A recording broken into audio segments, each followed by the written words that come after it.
Joseph Pizza, welcome to the Coffee Pod. My name is Tishy Zed. Drink the coffee, it'll make you feel better.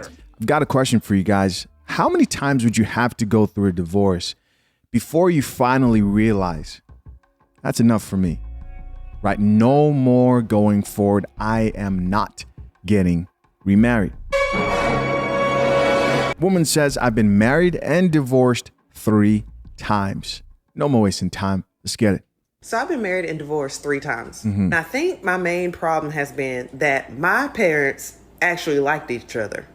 I didn't see any fussing or fighting or arguing. My parents were a team. If one of them cooked, the other one cleaned, or sometimes one of them did it all because the other one was at work. Right. I didn't see one partner hating on the next or being disrespectful and talking crazy and calling each other out of their names. Like, I didn't see any of that. So I see these couples with these battlefield marriages where they're just constantly arguing. They're constantly hating on each other. They're constantly, calling each other their names and fighting and fussing and all that dumb shit. Like, I'm not interested. I came from a peaceful home, come from a place of love. And I've noticed that a lot of people can't really say that. Like, they saw and they witnessed a lot of junk inside their households growing up. And I just didn't. So at the very inkling of some bullshit, that cheating, the beating, the talking crazy, the fussing, the arguing, the fighting, I'm ready to go. Because I've seen with my own 2 eyes how 2 people can really care about each other, love each other, and respect each other. And I'm not willing to settle for anything less because I'm not bringing anything less to the table. So yes, I am an advocate for picking up and leaving and starting over if that's what you have to do. There's no reason why you should stay in a situation just because you made a mistake so you can be miserable for the rest of your life.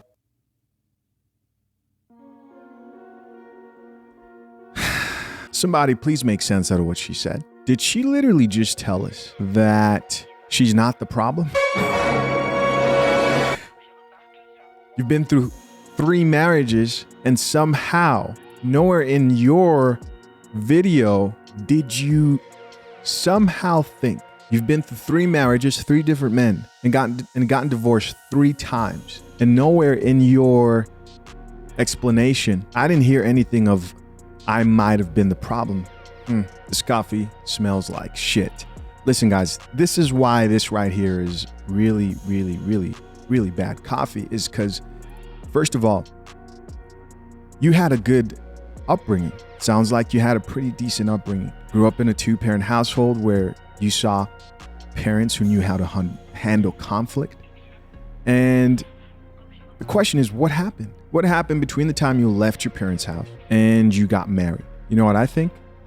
I think college happened. I think modern day female empowerment happened. And somewhere between her leaving her parents' house and getting married for the first time, second time, and third time, she lost what it means to be committed in a marriage. This is what modern day feminism is capable of, even to women who otherwise should be in a better position. Why? Because they had a better example. We're going to check out some of these comments, see what the people have to say. First comment here says, you didn't see how to settle disagreements. That may be part of what you need to learn how to do in your relationships. Good luck with the next one. That's why I asked you guys that question. I'm like, the next one? My gosh. So just so you guys know, this chick's out on the loose looking for a 4th husband. She actually responded back to this comment. Listen to what she had to say. Let's get it. Actually, I did see how to settle disagreements in a healthy way where 2 adults were able to sit down, have a conversation about it, pray about it, maybe even go to their pastor because my parents were, very religious. They were, Christian based or whatever. So actually I did see, how to resolve conflict in a relationship. That's one of the reasons why I'm not interested in putting up with cussing, fussing, fighting, throwing things. And not to say that I've never been, guilty of doing anything like that. I'm not saying that at all, but usually that's my cue that it's time to go. Do you guys believe her?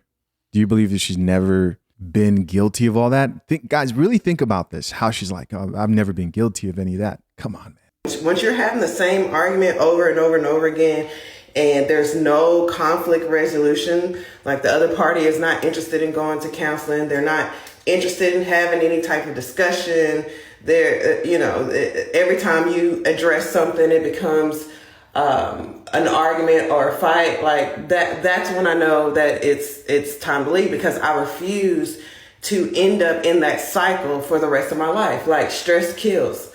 And I have been in situations where, I've had chest pains and, my skin was breaking out and my hair was falling out and those types of things, all because somebody does not want to get on the same page, or they expect you to deal with very toxic things like cheating, emotional abuse, financial abuse. They like to live on the edge by spending up all the money and instead of paying bills, and they want to wear, Gucci and Louis Vuitton and all that type of stuff in lieu of keeping bills paid. And so they go into the account and they take money and you dating Pookie? Who are these men you're talking about rocking Gucci when they don't have money, Gucci belts? Sounds like you have, hey, I'm just a viewer, guys. I'm just like you. They hide it and do things like that. Like, I'm not interested in that because number one, I didn't see that growing up. And I know that it's possible to not have to go through these things. Yeah. You know what I'm saying? And when you try to resolve those things through counseling or having conversation, and the other person just insists on, that's their normal. Some people, that is their normal. Like, some people grew up with their lights being cut off and eviction notices on their door, and they grew up with their parents, arguing every night and your kids cussing and yelling and calling each other and all those types of things. Like, that's not something that I grew up with, so I know that it's not normal. That is not my normal. So when it comes, that is your normal, ma'am. You've been divorced 3 times. That is not my normal. This is literally your life. Your life is the toxicity that you're shitting on right now. God. God damn it! You can't make this shit up. Down to that, like, honestly, it's not worth it to me. And I have children. I'm not trying to have them see that all the time. I'm not trying to come to a house where it's not peaceful. And I do keep a peaceful house. And once I see that, okay, there's no... How you keep a peaceful house when you've been divorced 3 times? Resolving this conflict, we're just going to repeat the same cycle over and over again. Like, I'm not interested in suffering or having my kids suffer just because... Oh, God. It stopped, guys. Thank God for that. A few comments here we're going to check out. First comment says, well, damn, get to know your mate before you get married. Stop meeting, greeting, and getting married within 2 months. Laugh out loud. This commenter said, she actually responded back to that comment. And are we going to listen? No, we're not. Another comment says, I don't know if you're joking, but this chick says, I don't know if you're joking, but I would look internally instead of at your parents if you've been married 3 times. This woman's so off the chain, man. She's just so off mentally that this chick is like, is this a joke? And somebody else responded and said, exactly. At some point, she has to realize she may be the problem. Another gentleman says, yes, my sentiments exactly. If she's been married and divorced 3 times, she's probably the problem. The 100 emoji. And finally, a woman here says, right, pretty sure she needs to look deeper than my parents never argued. And this final comment reads, some parents believe in not showing that side to their children. This is very true. In fact, I grew up in that type of a household. I never saw my parents yell at each other, not once. If I look back, I can probably remember maybe one time, guys. I moved over here to the States when I was about like 7 years old. I was born in Zambia. I can remember one time when maybe I thought something was happening. I couldn't see it. Maybe I heard something in the room or something like that. But growing up, I never saw my parents yell at each other. Like yell at each other, call names, throw stuff. I didn't see it. Did it happen?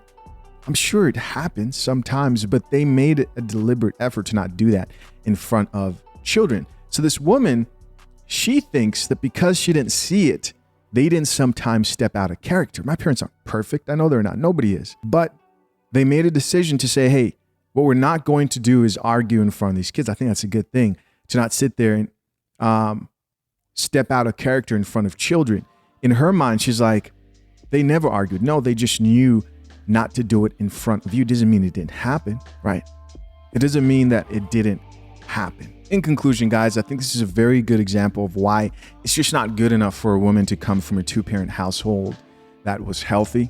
You have to look at herself. You have to look at her past decisions. You have to ask her how she thinks. Look at the media she consumes, social media, movies she watches.